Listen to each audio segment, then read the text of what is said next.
Hey you guys, welcome back. I am just doing a quick video with some highlights, some of the things I thought were highlights from episode 8 of Love is Blind season 6.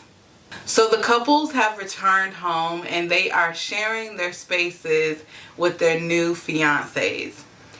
Kenneth shows Brittany around in his apartment, and the man had no food in his refrigerator, which is understandable because he's been away, right, for several weeks in the pods.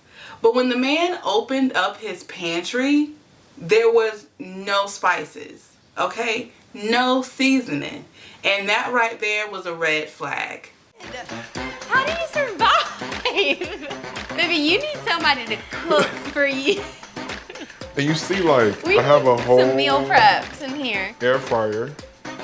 Never used it before. Is there any? Okay, this is a little bit. Yeah. You don't have to be a chef, but you definitely have to have some salt, some pepper, some garlic powder, some onion powder, okay? That's a red flag.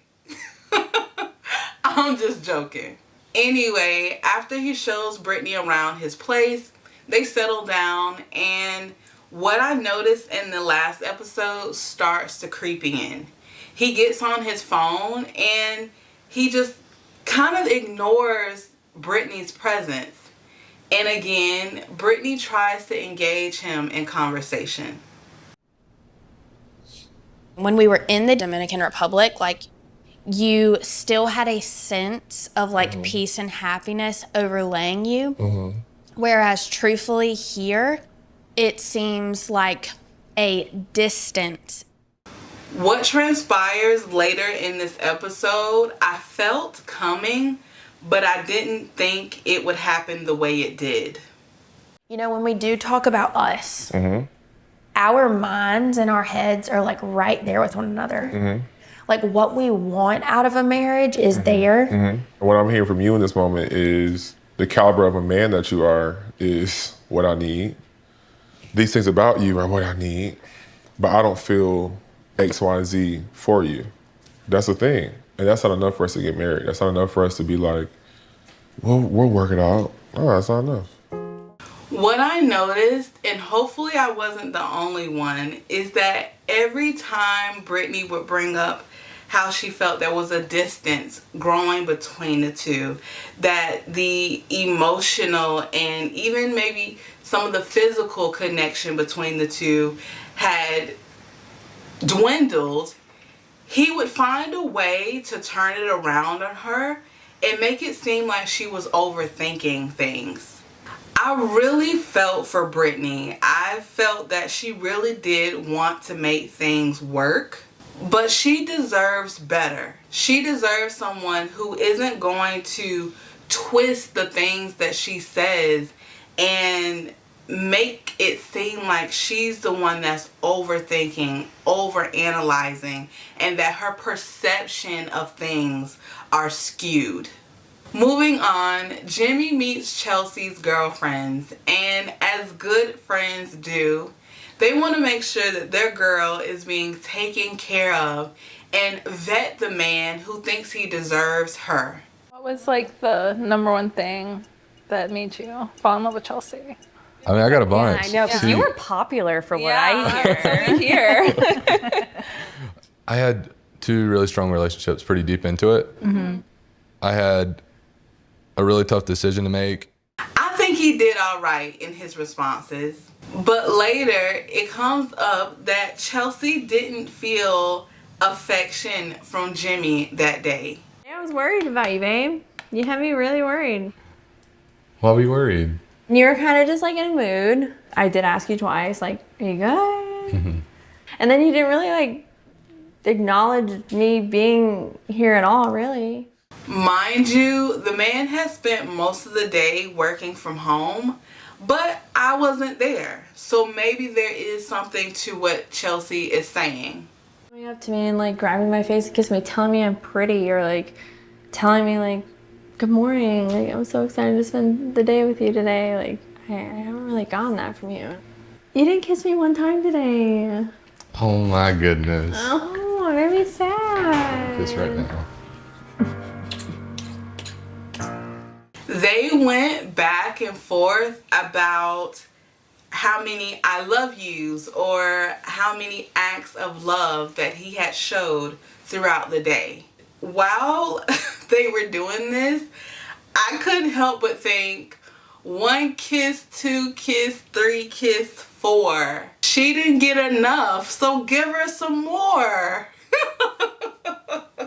This has been a reoccurring thing between these two, right? Jimmy, from what I have seen, does tell her, I love you, I care for you.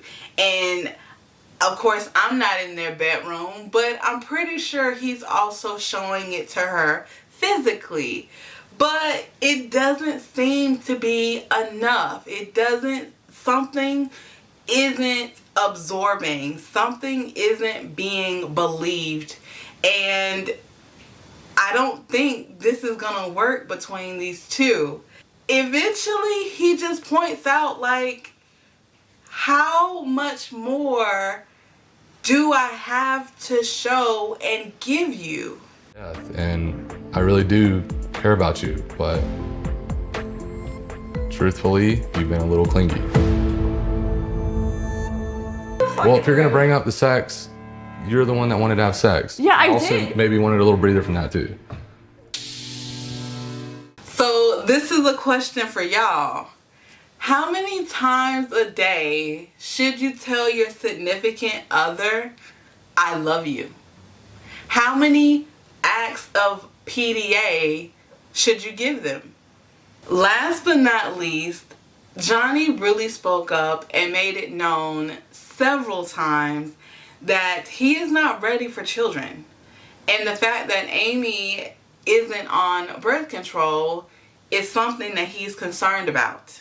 I feel like we're on the same page in terms of our timeline, because I told you it's not happening for like another 5 years. That's the goal. I think the next big jump for us really right now would be like to buy a house. Yeah. But not to like support a child too. If like we do actually have like an accident, like there's like you do get pregnant or something like that happens, like I don't know.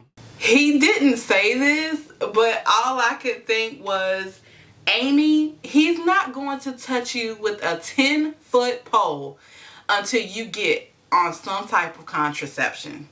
I definitely think that this is going to be a major point of contention between the two and could end up causing them not to tie the knot.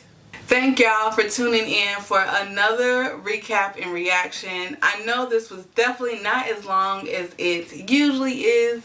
And again, for those of you that are following my videos and my updates on the community tab, it is super humid and super hot where I am. Still having to work through that issue. So thank you for bearing with me. And again, thank you for tuning in for another video. Until next time, you guys, be blessed, be safe, and stay cool.